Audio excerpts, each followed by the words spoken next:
जय राधा वल्लभ वल्लभ मन रखियो अपने चरणन में। जय जय राधा वल्लभ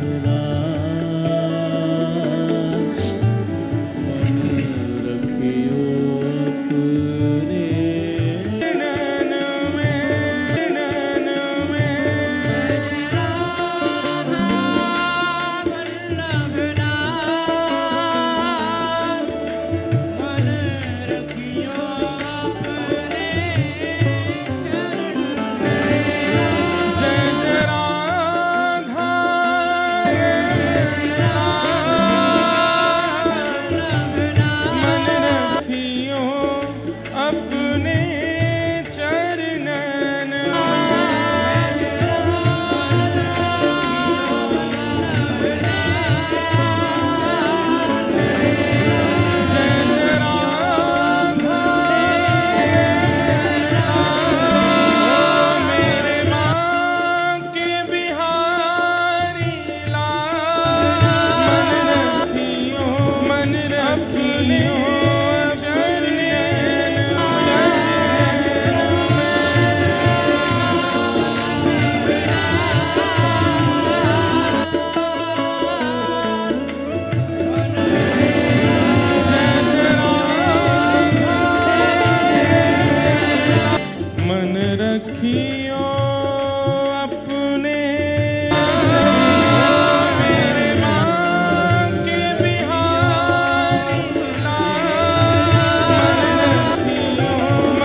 रखियो श्री वृंदावन में। जय जय राधा ओ प्यारे रखियो अपने लाज मेरे मन रखी बिहारी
हरि विठ्ठल, श्री ज्ञानदेव तुकाराम, श्री पंढरीनाथ भगवान की।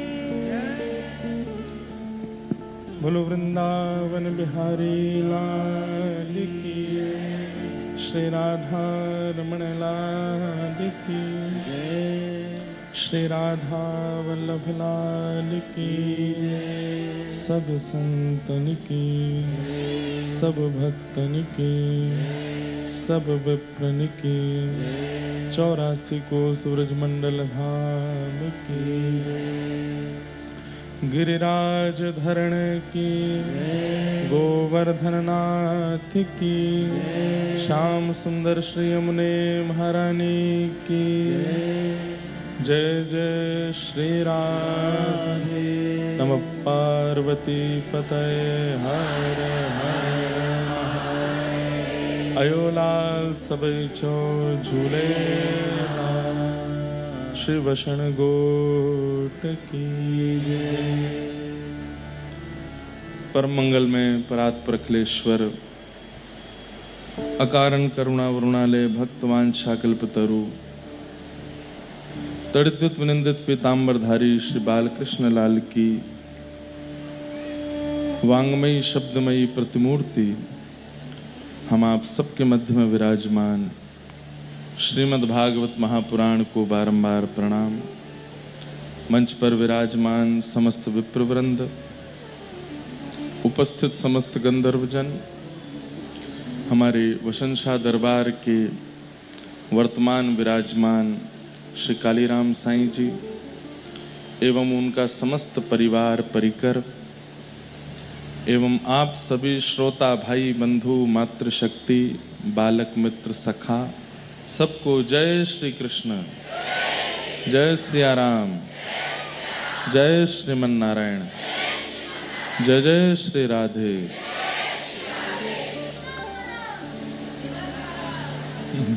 ठाकुर जी की बड़ी कृपा, वसनशाह दरबार के इस पावन प्रांगण में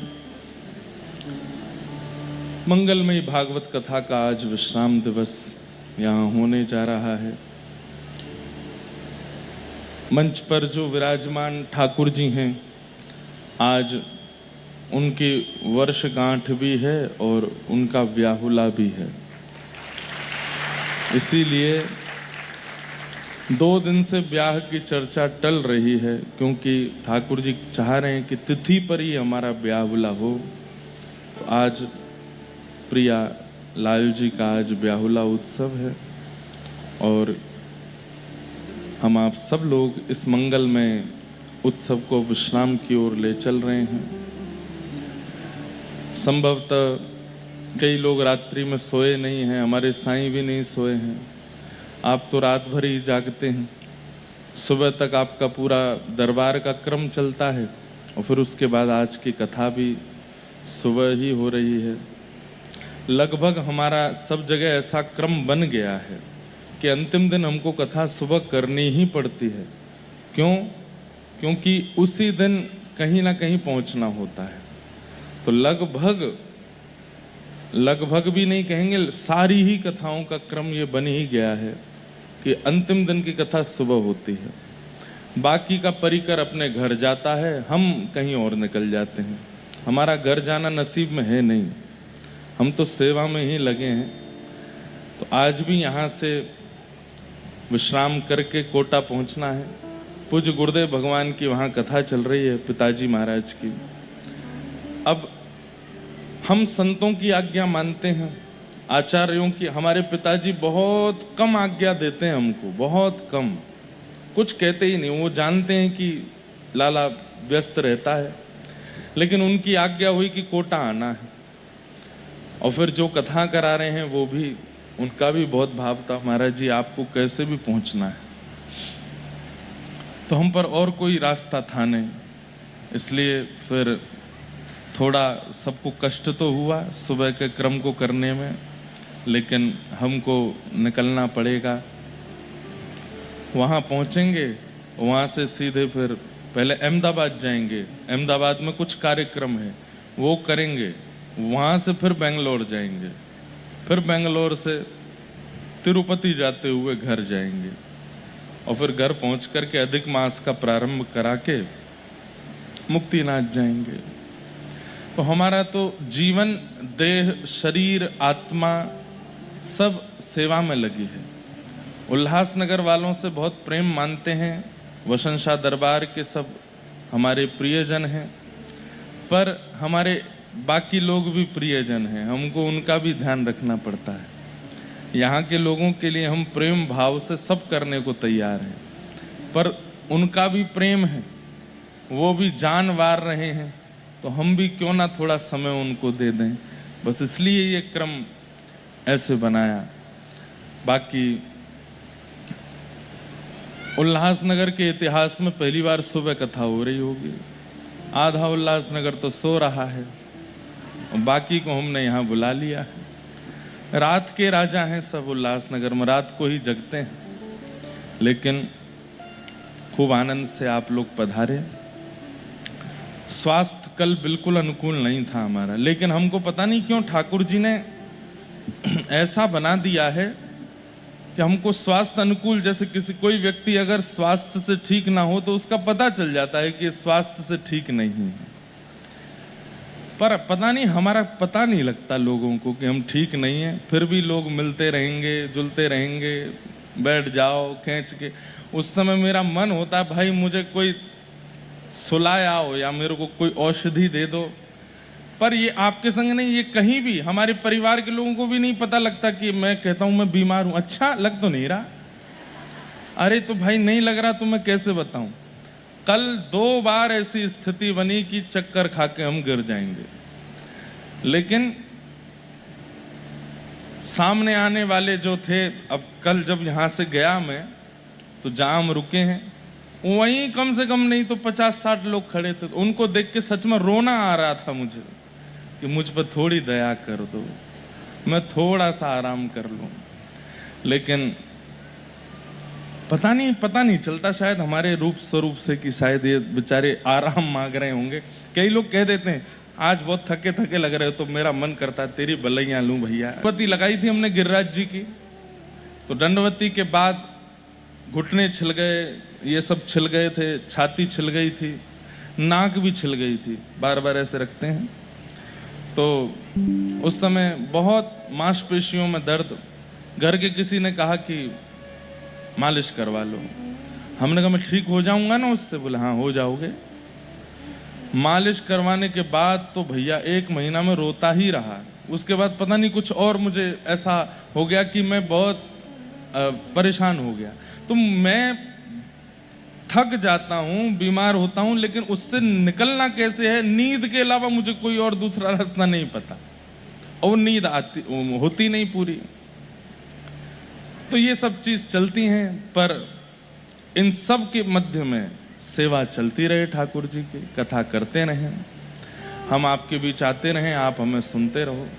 आप लोग इतनी संख्या में भी सोती अगर उपस्थित नहीं है या करने की इच्छा में नहीं है या स्थिति में नहीं है, तो आप अपनी तरफ से कर सकते हो, पर उसका कोई ऐसा विशेष फल नहीं है। जिसने किया उसको ही भोगना पड़ेगा। जो जस करहि सो तस फल चाखा। जो जस करहि, जो जैसा करता है उसको वैसा फल उसी को भोगना पड़ता है। महाराज जी, मेरे पति और मेरे बेटा दोनों ड्रिंक करते हैं और कृष्ण जी के भक्त भी हैं। भक्त मत बोलो इनको, फिर भक्त नहीं। ऐसे में क्या करें जिससे उनका पीना छूट जाए और वो भक्ति में और जुड़ जाएं। अब देखो मैया, आपको लग रहा है कि वो भक्त हैं, पर इसे भक्ति नहीं मानते हैं।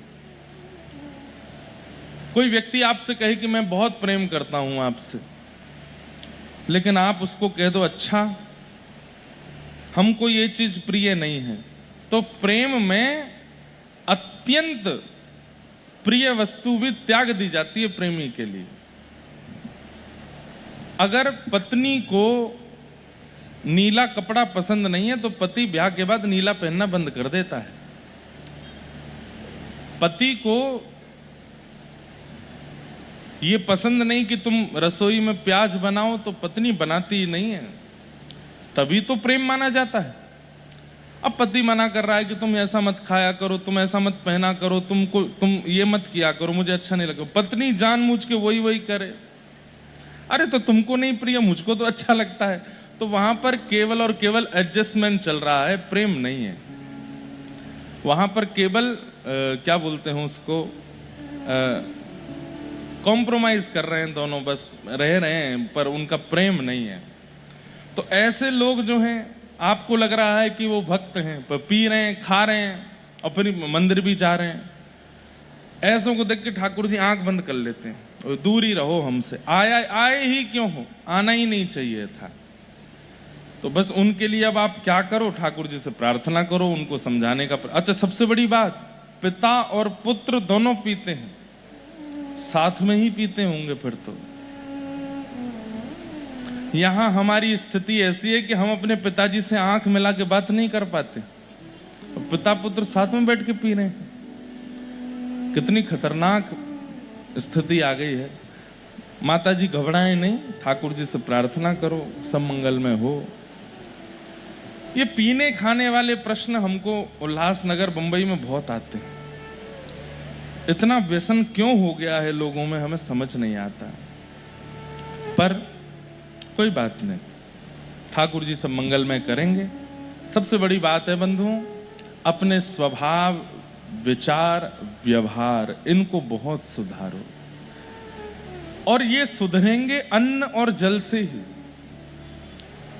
अन्न और जल जितना पवित्र रखोगे, उतने ज्यादा व्यवहार में और बुद्धि में शुद्धि आएगी।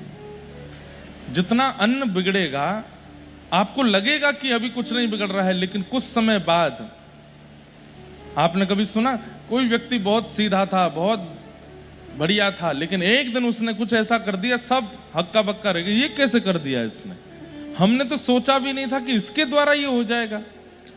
ये अन्न और जल का ही प्रभाव होता है। अन्न जल से दुर्भाव इकट्ठा होता रहता है, इकट्ठा होता रहता है, इकट्ठा, वो पता नहीं चलता, पर एक दिन कुछ ऐसा आता है कि उस व्यक्ति से ऐसी क्रिया हो जाती है कि बाद में वो स्वयं पछताता है, मैंने कैसे कर दिया ये दूषित अन्न और दूषित जल, उनके पान से ऐसा होता है। दूषित संग से भी ऐसा होता है। कई बार देखा गया, घर में कोई व्यक्ति, कार्य करने वाले नौकर चाकर 25 साल से थे, 30 साल से थे, इतना विश्वास हो गया था, अचानक से रात्रि में मालिक को ही मार दिया। 30 साल घर में रहने के बाद ऐसा कैसे कर दिया? घर के लोगों को ही विश्वास नहीं हो रहा, उसने ऐसा किया, हमें पता ही नहीं चल रहा है। क्यों? ये दूषित अन्न और दूषित खान पान, दूषित व्यक्तियों का संग कई बार इंस्टेंट प्रभाव नहीं करता, वो इकट्ठा होता रहता है एक जगह, और 1 मिनट लगता है, आपकी पूरी बुद्धि बिगड़ जाती है और आप कुछ ऐसा कर देते हो, उसके बाद स्वयं रिग्रेट होता, मैंने ऐसा किया, मुझे विश्वास नहीं हो रहा। इसलिए बहुत सावधानी रखिए। हम बोल के तो चले जाएंगे, पर होगा कुछ भी नहीं। थोड़ा अन्न जल में सावधानी रखो, उसमें थोड़ा सा विचार करो, क्या खाना है, क्या पीना है, कैसे रहना है। भगवत प्राप्ति करना चाहते हो तो, नहीं तो कैसे भी खाओ पियो, मौज करो, कोई दिक्कत थोड़ी है। कल हम लोगों ने श्रवण किया, भगवान ने गोपियों के साथ रास विहार किया। तत्पश्चात युगल गीत आता है, जहां पर भगवान की रूप माधुरी का वर्णन गोपियां करती हैं। तत्पश्चात मथुरा के राजा कंस, उसको मारने की योजना, सब देवता चिंतित हैं कि भगवान क्यों नहीं मार रहे हैं उसको। तब नारद जी महाराज पहले कंस के पास जाते हैं और कंस से जाकर के कह देते हैं कि कंस, तुमने इतने प्रयास किए लेकिन तब भी तुम्हारा शत्रु कृष्ण मरा नहीं। बोला हाँ जी गुरुजी, मैंने बहुत प्रयास किए, बड़े राक्षस भेजे, सबको मार देता है वो। बोले तुमने उसके नगर में सबको भेजा, उसको अपने नगर में नहीं बुलाया। अपने नगर में सब बलवान होते हैं, आज तक तुमने सबको उसके पास भेजा, एक बार उसको यहां मथुरा बुलवाओ, क्या पता यहां पर तुम अपने कार्य में सफल हो जाओ। ऐसे कैसे आएगा वो यहां पर? तब नारद जी ने पूरी युक्ति बताई, तुम्हारे पास एक धनुष है, महादेव के द्वारा दिया गया, इसका एक यज्ञ करो, उस यज्ञ में तुम पुरस्कार देने की बातें करो। पुरस्कार किसको देना है? बोले ब्रजमंडल में जिसने भी अच्छे काम किए सबको पुरस्कार देंगे, और उसमें कृष्ण बलराम दोनों का नाम लिखवा दो। तुम्हारी छवि सुधर जाएगी कि तुमने छोटे छोटे बालकों को पुरस्कार देने के लिए मथुरा बुलवाया, और धोखे से अपनी सेना और इन सब से मिलवा करके अपने शत्रु को मरवा देना। तुम्हारा काम भी हो जाएगा और तुम्हारी छवि भी नहीं बिगड़ेगी। कंस बोला, महाराज आप तो मेरे बड़े शुभचिंतक हो। नारद जी बोले, तेरा ही भला चाहता हूं मैं, तू मानता नहीं है मेरी बात। चल अक्रूर जी को भेज दे वृंदावन। और धनुर्यज्ञ का कार्यक्रम कंस ने किया। अक्रूर जी महाराज वृंदावन गए।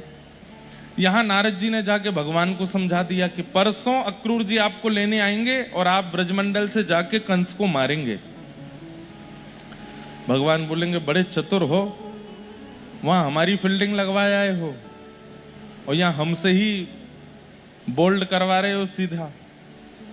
बोले, नाथ सब आपके लिए ही है, अब आप जाओ। ठाकुर जी, अब ये थोड़ा भाव मैं प्रसंग में नहीं बोलूंगा उसको। भगवान थोड़े भावुक हो गए, मैं व्रज से कैसे जाऊं?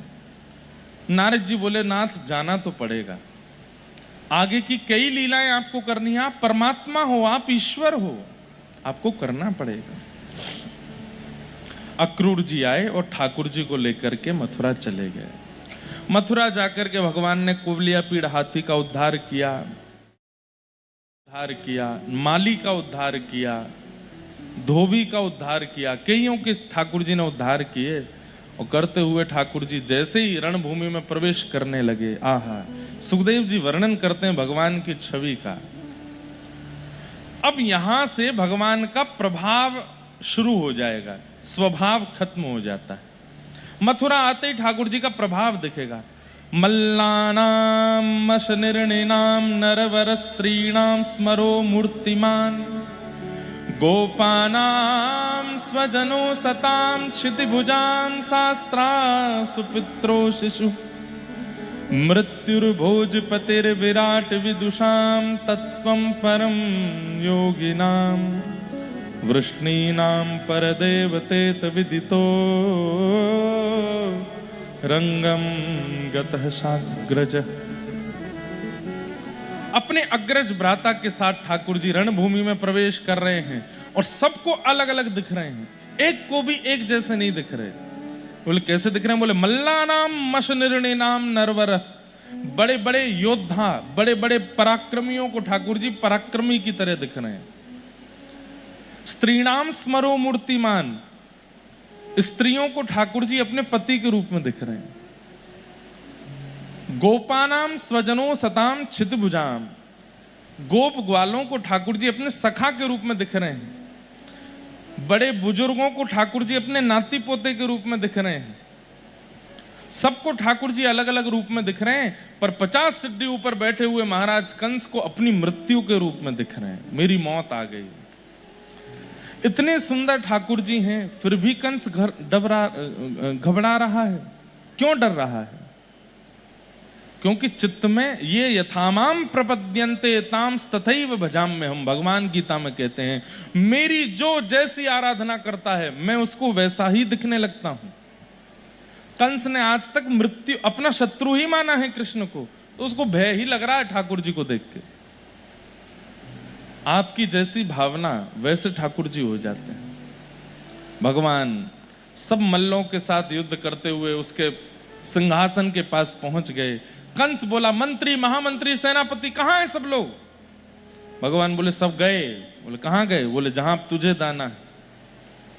एक हस्त प्रहार करके भगवान ने उसका मुकुट गेड़ दिया, केश पकड़ करके दोनों भुजाओं में कंस को उठा लिया। 11 वर्ष के बालक ने इतने विशाल कंस को दोनों भुजाओं में उठा लिया। लाखों की जनता में पूरी मथुरा नगरी देख रही है, और भगवान ने कंस को उठा करके नीचे पृथ्वी पर जैसे ही पटका, प्राण निकल गए कंस के, और पूरी मथुरा में ठाकुर जी की जय जयकार होने लगी। ठाकुर जी कारागृह में गए, जाकर के अपनी मैया देवकी और वसुदेव को मुक्त किया। 11 वर्ष 56 दिन बाद आज पहली बार देवकी मैया ने ठाकुर जी को देखा। एक बंधुओं, एक हम ना एक अलग सा एक प्रवचन तैयार कर रहे हैं जिसमें हम देवकी मैया, यशोदा मैया सबके बारे में कुछ कुछ बताएंगे। देवकी मैया एक ऐसा कैरेक्टर है भगवान श्री कृष्ण की संपूर्ण लीला में जिन पर सबसे कम बोला गया है। यशोदा मैया पर खूब चर्चा होती है, पर देवकी की चर्चा कोई नहीं करता, जिसने जन्म दिया ठाकुर जी को। उनका प्रेम भी अद्भुत है, उनका त्याग भी अद्भुत है, उसके बारे में कभी हम स्वच्छंद चर्चा करेंगे।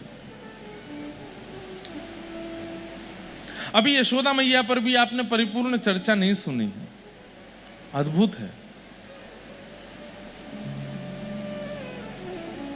भक्ति पुष्ट करने वाली चर्चाएं हैं। यशोदा जी, देवकी मैया, कुंती, द्रौपदी, सब पर कभी करेंगे। तो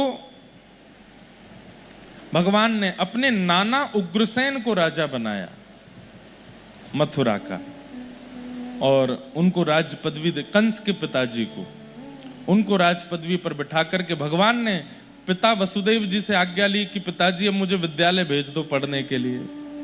तब वसुदेव जी ने उनको सांदीपनी गुरुकुल, सांदीपनी उपाध्याय जी के यहाँ पर पढ़ने के लिए भेजा। उपाध्याय का मतलब क्या होता है? जिनके समीप जाकर के अध्ययन किया करते थे प्राचीन काल में लोग, उनको उपाध्याय ब्राह्मण कहते हैं। तो सांदीपनी उपाध्याय, उनके समीप जाकर के ठाकुर जी ने अध्ययन किया और वहीं भगवान को अपने सखा सुदामा मिले। कुछ वर्ष वहां अध्ययन करके ठाकुर जी आए। व्रज की बहुत याद आती है तो ठाकुर जी ने उद्धव जी को भेजा। उद्धव जी महाराज शाम तक का वचन देकर के गए थे, 6 महीना बाद लौट करके आए और 6 महीने बाद आकर के ठाकुर